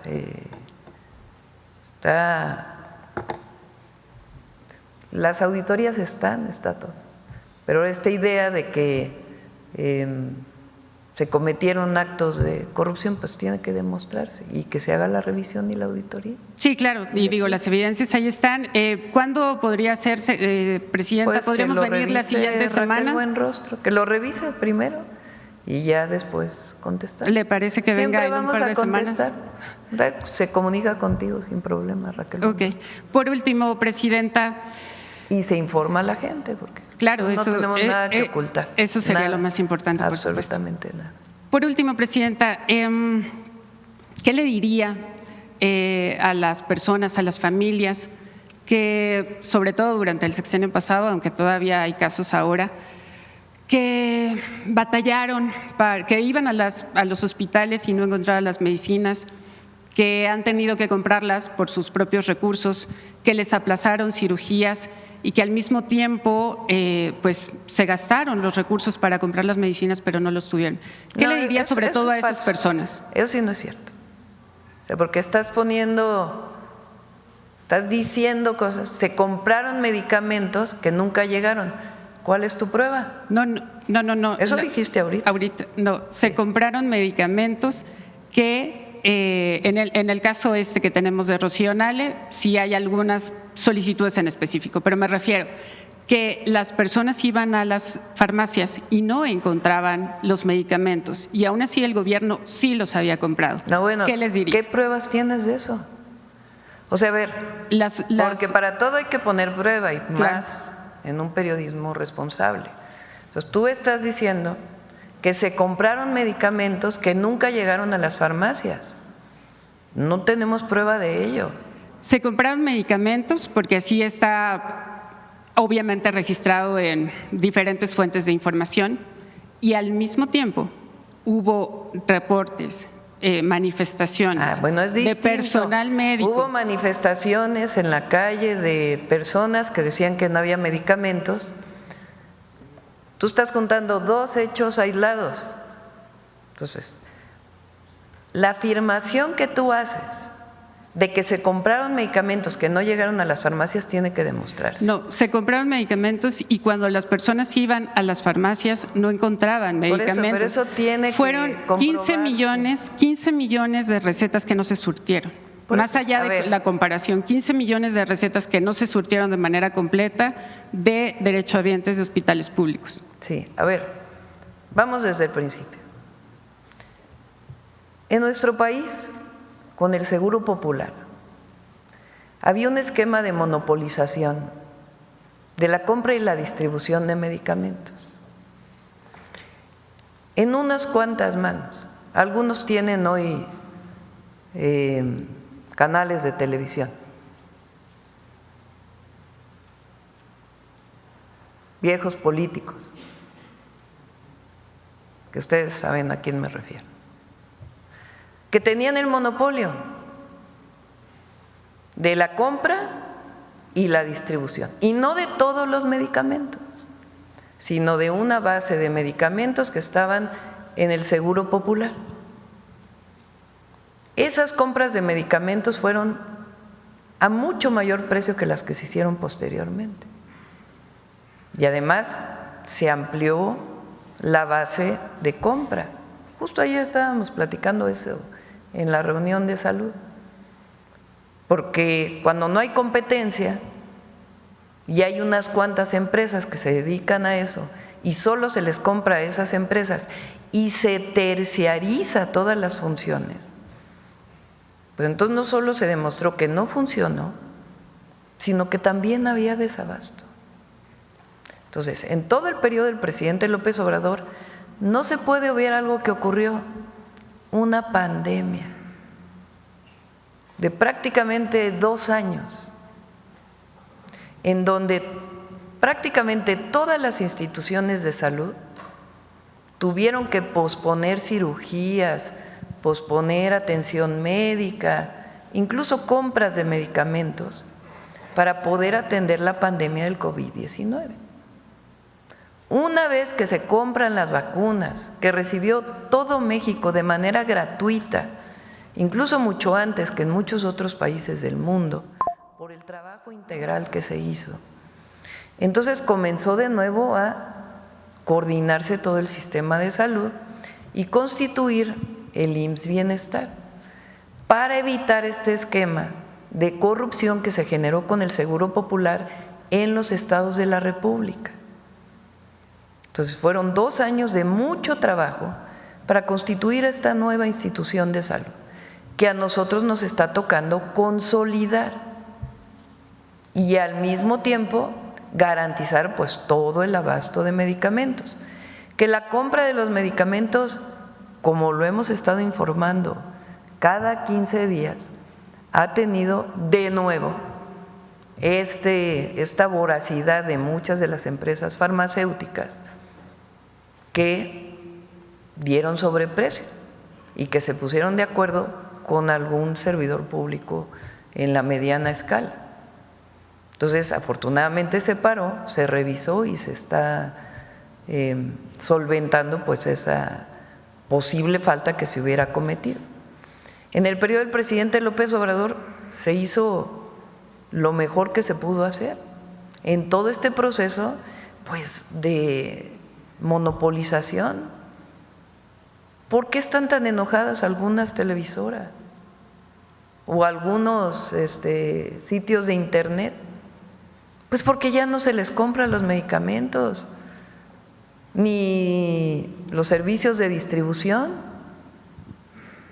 de donde ganaban miles de millones de pesos. Entonces, si hubo alguna falta de algún servidor público, se revisa y aquí no vamos a cerrar la posibilidad de que haya una auditoría, de que haya una revisión y que se haga.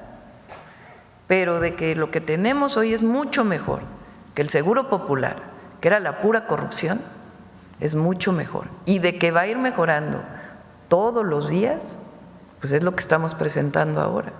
¿Cuándo habían escuchado un programa de trato digno en el ISSSTE? O un programa que permita ahora sí tener más cirugías en el IMSS, o un sistema de IMSS Bienestar que tiene un cuerpo regional que está atendiendo desde el territorio.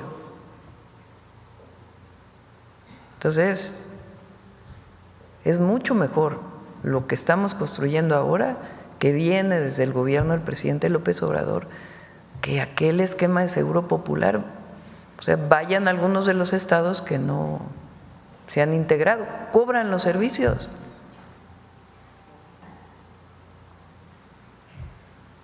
Se cobran los servicios de salud en las instituciones públicas. Eso no. La salud es gratuita por Constitución.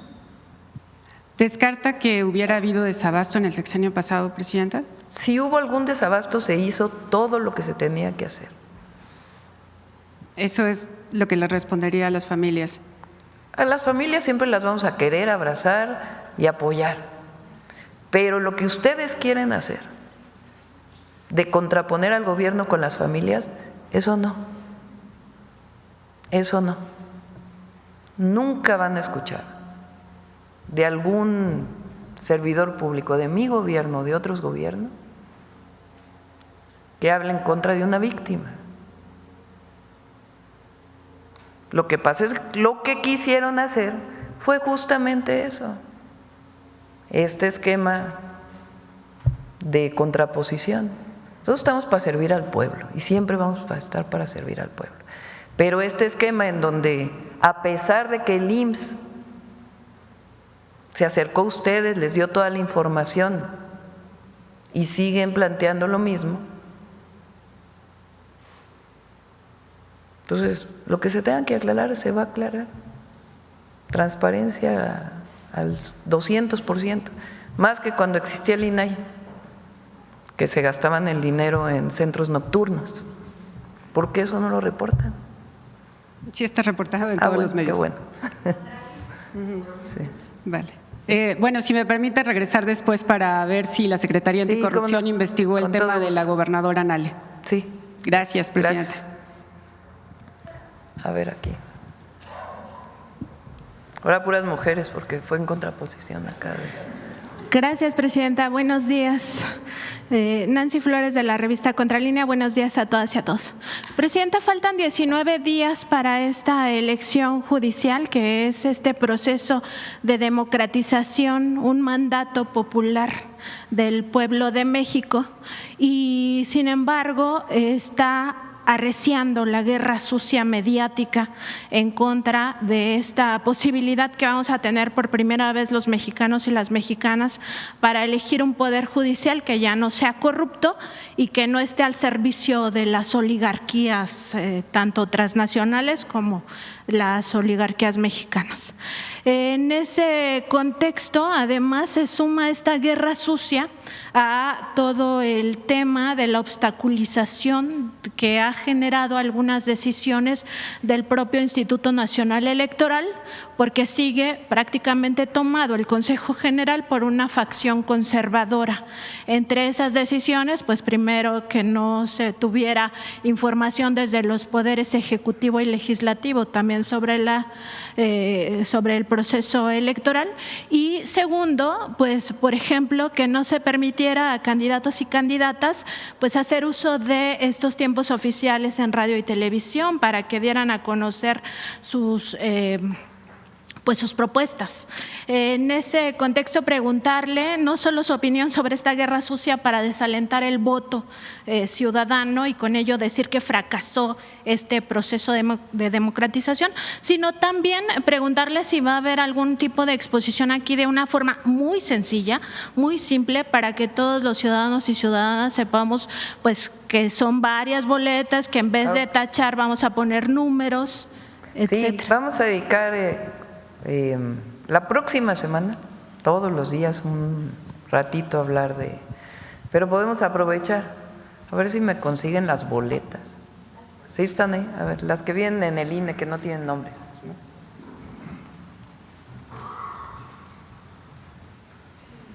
A ver, todo ciudadano, el 1 de junio, va a recibir 6 boletas en el caso de la elección al Poder Judicial Federal.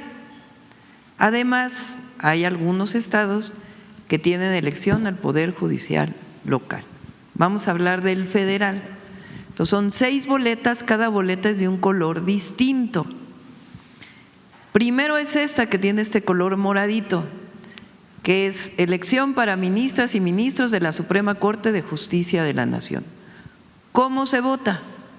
Pues aquí no vienen los nombres obviamente, porque no vamos a hacer propaganda para alguna persona, pero aquí quien va a ir a votar a la casilla pues ve todos los nombres.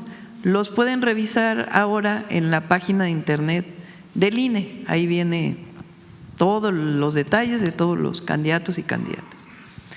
Supongamos que yo ya voy con la decisión de por quién voy a participar, así debe ser. Entonces, se elige un número. ¿Qué número es? Los que están aquí. ¿Qué es esto que viene aquí? ¿Quién propuso al candidato o candidata? Dice PE, quiere decir que es una propuesta de la comisión que salió del Poder Ejecutivo. Si dice PL, pues es una persona que salió de la selección del Poder Legislativo, Cámara de Senadores y Diputados. Si dice PJ, que salió de la selección del Poder Judicial, de la Corte. Así están todos. Y hay algunos que ya estaban desde antes y que se están postulando. Entonces, en esta boleta, ¿qué tiene que hacer uno? De este lado están las mujeres y de este lado están los hombres.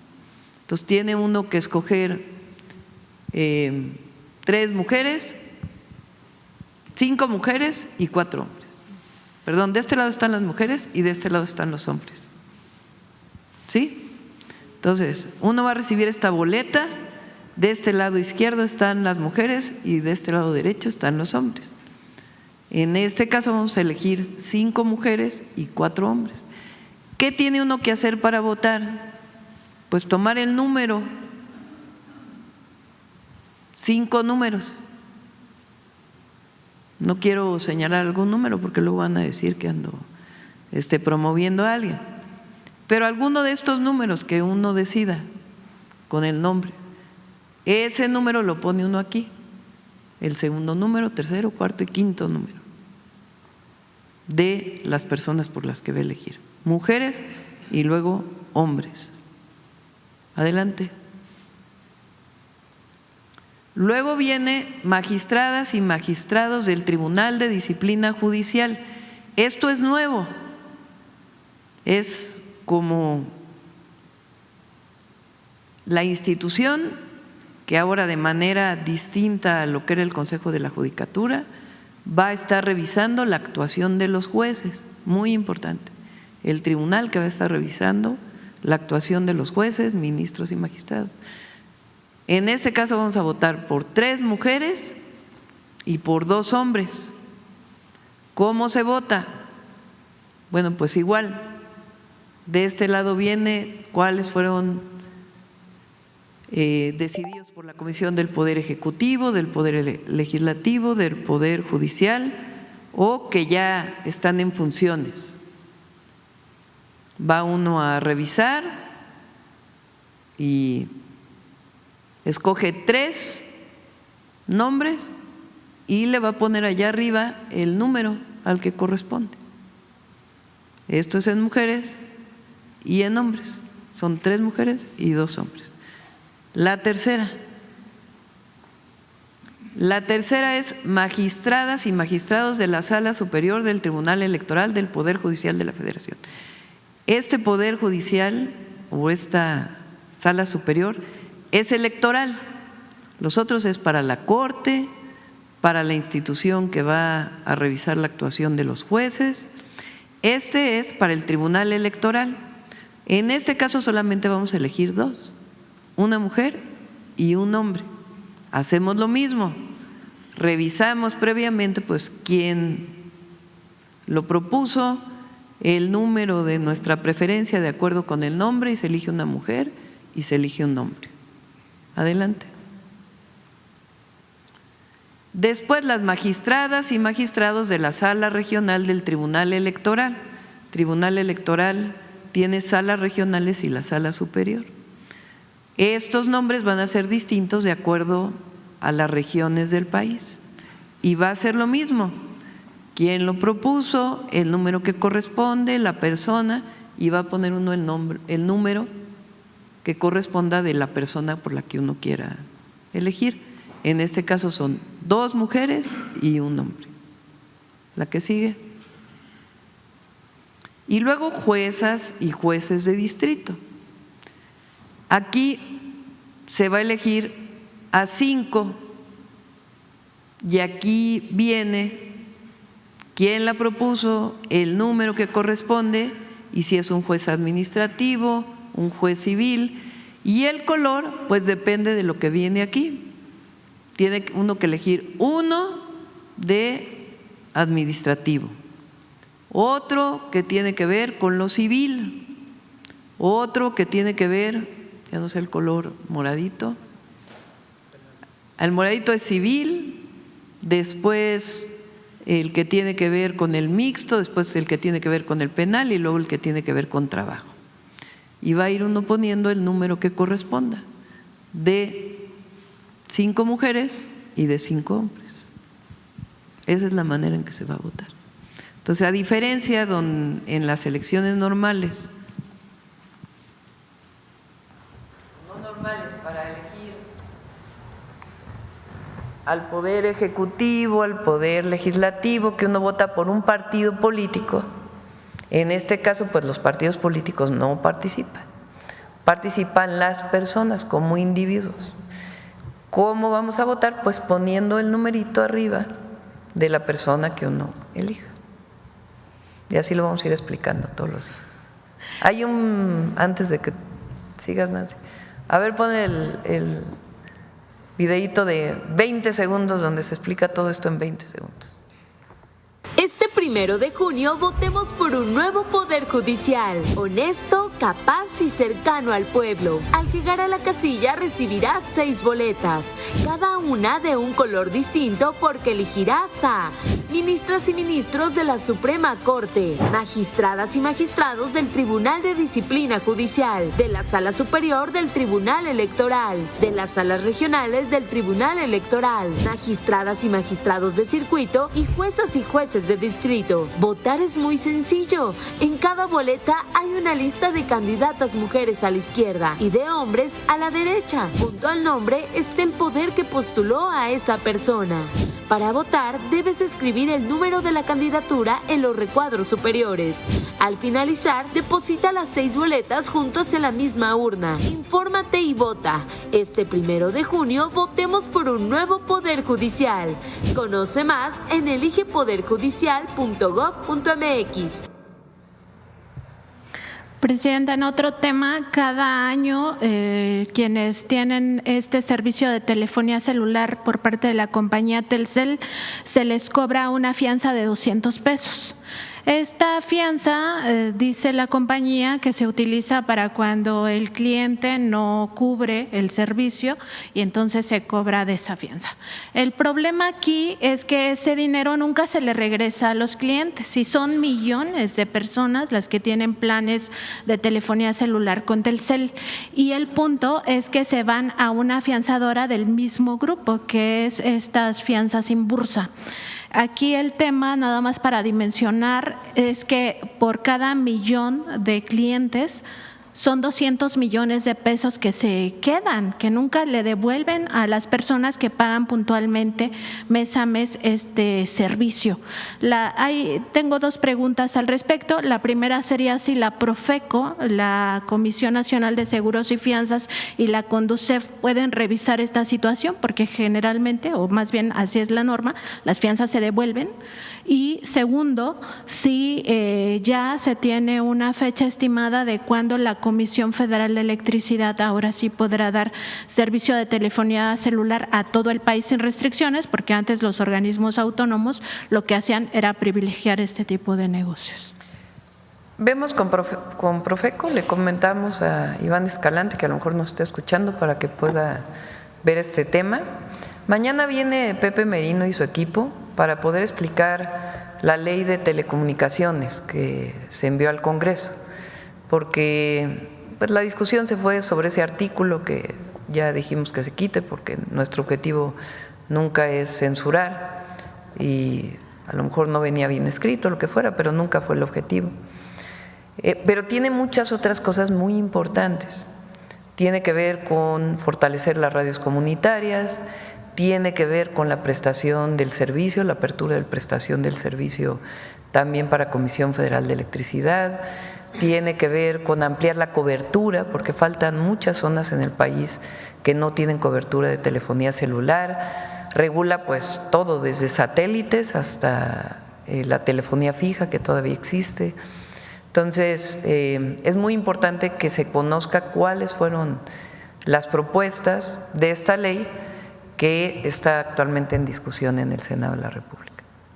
En otro tema, Presidenta, en la revista Contralínea acabamos de publicar un reportaje sobre los créditos del Infonavit, estos créditos impagables, y bueno, la situación es mucho peor de lo que imaginábamos. Hay muchas personas que han pagado hasta 3 veces o más estos créditos, y aquí el tema es que si se les congelan estas deudas, de cualquier manera son, primero, impagables y segundo, muy injustas, porque hay casos donde las personas pidieron $150,000 200,000, 300,000 pesos entre 2002 y 2006 y ahora tienen unas deudas de más de 1 millón de pesos, o sea, lo cual es descomunal y pues lo que se observa es que si se les congela de cualquier manera van a seguir pagando muchísimo tiempo. Y el otro caso es de las personas cuyos casos ya se judicializaron y por tanto no entrarían en este programa que se está aplicando. Preguntar si se puede hacer una segunda revisión de pues qué hacer con todas estas personas. Es que no solo se congelan, hay quitas. Ahora que hemos estado en la República hemos entregado apoyos, bueno, con donación de deuda, vamos a poner así, de personas que debían 2 millones de pesos y se quedaron ya nada más con 30,000 pesos de deuda. O sea, de ese tamaño son las quitas que se están haciendo, precisamente por lo que comentas, porque la gente ya pagó 2, 3 veces el crédito. Entonces, congelamiento, quitas, disminución de intereses, son varias acciones que se están tomando. Y las personas que por alguna razón entraron a juicio tienen que acercarse a las oficinas del Infonavit y ahí se les atiende de manera personal.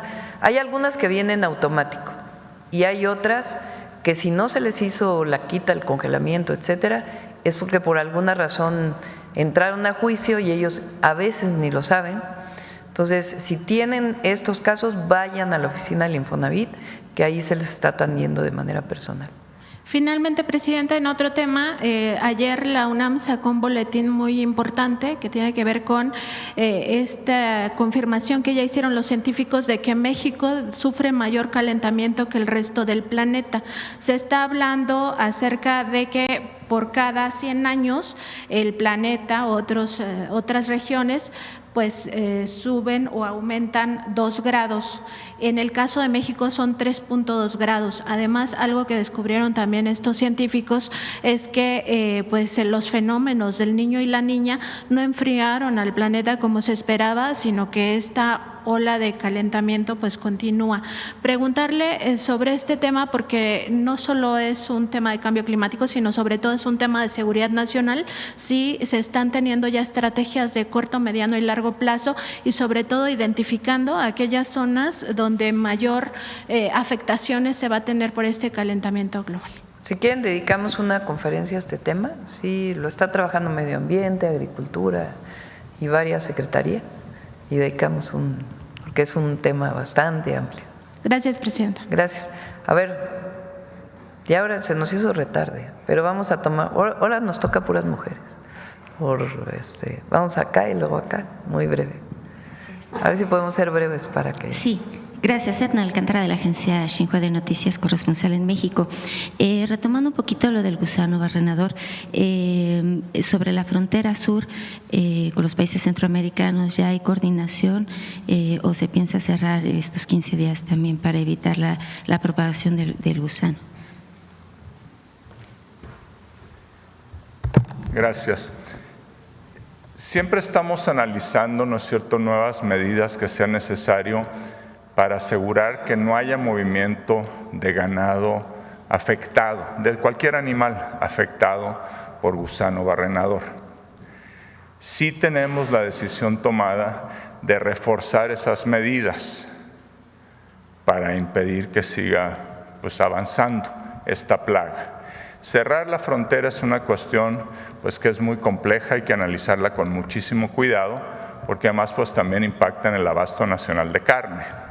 Entonces no es tan sencillo como decir lo vamos a hacer. Sí vamos a restringir con mucha más fuerza la movilización de ganado desde el sur del país. Muchas gracias. Mi segunda pregunta, en el marco de la 4ª reunión ministerial precisamente del foro China-CELAC, en donde participa México, el canciller Juan Ramón de la Fuente, ¿cuál ha sido el posicionamiento de México en este foro y su opinión también sobre las declaraciones que hizo el presidente Lula de que buscaría mayor integración? Es una relación que se tiene desde hace tiempo, no es nueva. CELAC es una organización de todos los países de América Latina y el Caribe y ya se habían hecho conferencias que tenían que ver con la relación de CELAC con China, también se ha hecho con Estados Unidos y en este caso esta reunión estaba programada desde hace tiempo para hacerse en China. En algunos casos fueron los jefes de Estado, en nuestro caso nos representó o nos bien representó Juan Ramón de la Fuente, el canciller. Y va a salir una declaración muy general, pues de la buena relación que tiene que ver con China y con otras regiones del mundo. Y pues ya está ya pronto de regreso para que les pueda platicar con mayor detalle. Gracias. Y aprovechando su gentileza, la última pregunta. Y estuvo aquí, perdón, sí. Estuvo aquí el secretario de Hacienda de Brasil, como un primer encuentro entre Brasil y México. Va a venir después el secretario de Comercio de Brasil.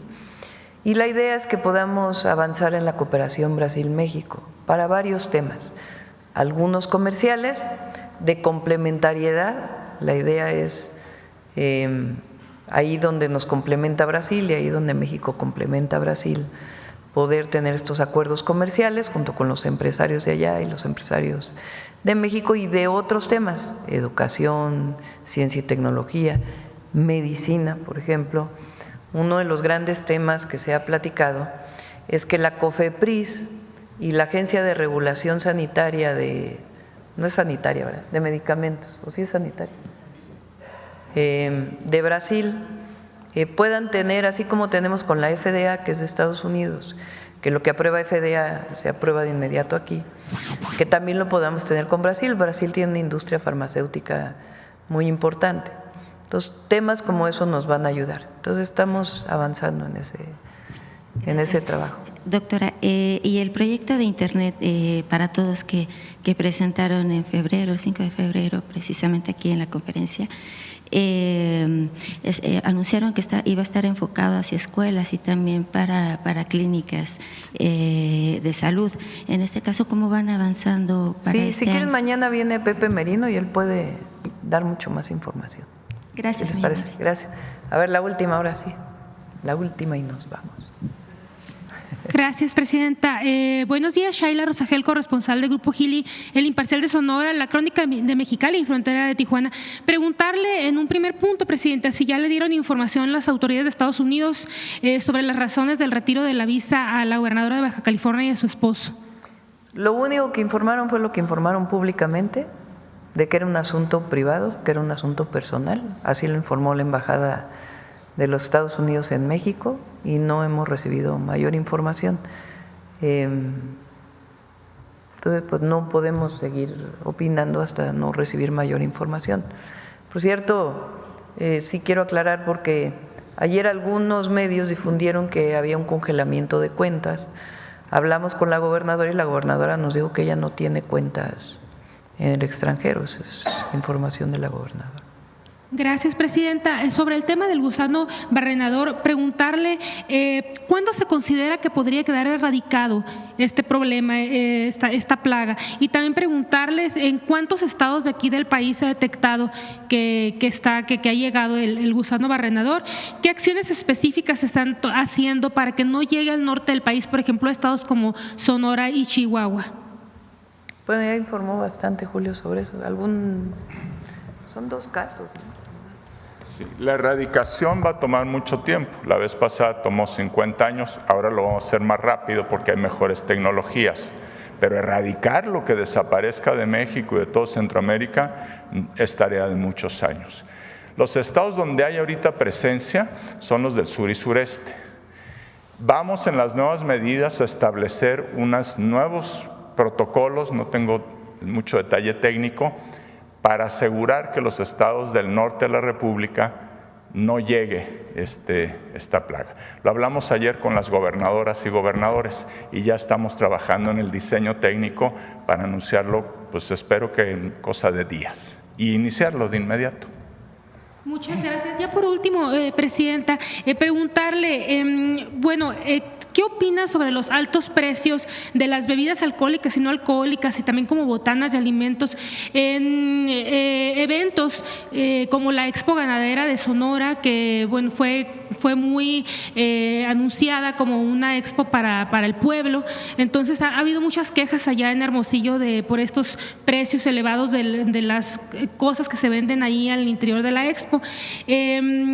Preguntarle, bueno, hablamos con Profeco y Profeco pues bien nos dice pues que ellos no son los que se encargan de fijar precios, nada más de vigilar todo esto de que se cumpla con la ley, de que estén los precios visibles y todo esto de las cosas, pero me gustaría preguntarle qué opina sobre estos precios elevados en ferias. Lo dejo al gobernador, la verdad. Que Durazo pueda contestar este tema, es muy buen gobernador.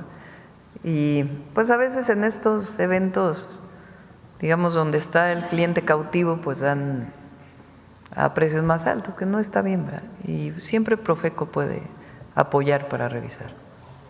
Gracias, presidenta, sería todo. Gracias, ahora sí, ya nos vamos. Nos vemos mañana. Hasta luego.